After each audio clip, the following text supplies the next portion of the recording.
What if your greatest weapon isn't a blade, but time itself? By day, you are just another face in the crowd, but when the sun sets, you become something else.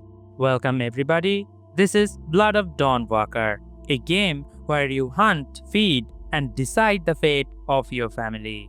The game is set in Velsangora, a dark medieval land crawling with lore, monsters, and political unrest. The capital, Svatra, is dense and full of danger, from vampire and different dangerous creatures. But here's the catch. The world reacts to you. You can march into the cathedral during the day as a human, or scale its wall under moonlight as a vampire, avoiding guards entirely. Combat is pure skill. You choose your attack direction, up, down, left, or right, based on your enemy defense. Blocking and parrying works the same way.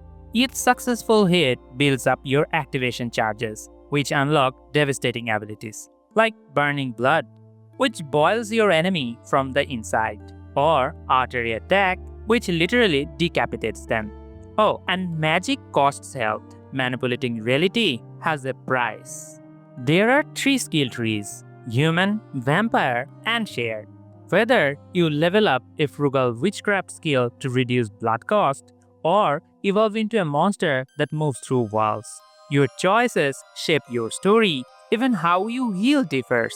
During the day, you eat to heal, but during the night, you have to feed on humans or animals.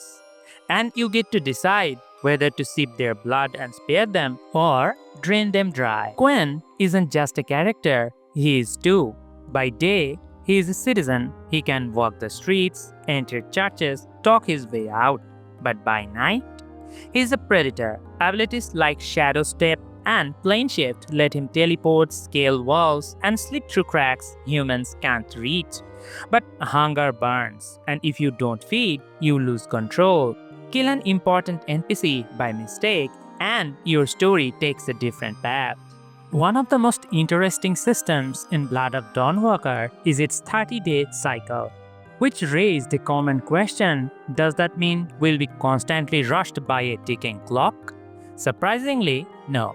The developers confirm that time only progresses when you choose it to. Think of it like a currency. You can explore the open world as much as you want without pressure, unless you choose actions that cost time. In fact, dialogue choices marked with hourglass sign indicate decisions that will push the timeline forward.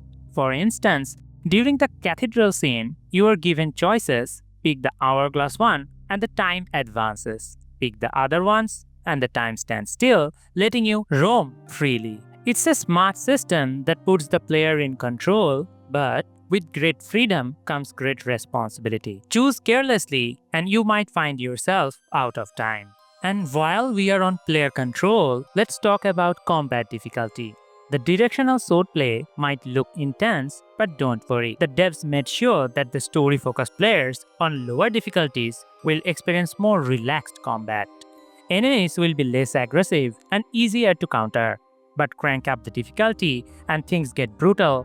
Enemies become agile, tactical, and surround you. This balance ensures that combat fits your preferred playstyle, from casual explorers to hardcore swordmasters.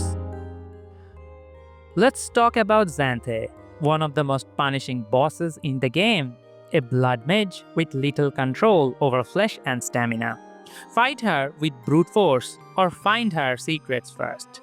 You can even explore her backstory through her personal questline. Maybe we'll convince her. Maybe she will rip you apart. That's the beauty of this game. Your story is the main character. The Blood of Dawnwalker isn't just another dark fantasy RPG. It is shaping up to be a narrative sandbox where your destiny, your timing, and your morality craft every moment. And if the full game matches this early game footage, we might be looking into the next cult classic. That's it for this video. If you enjoyed the breakdown, hit like and let me know, would you play as a novel vampire or an unstoppable monster? This is Shubhro Plays, The Witcher by night, The Gamer by blood. And as always, see you guys on the path.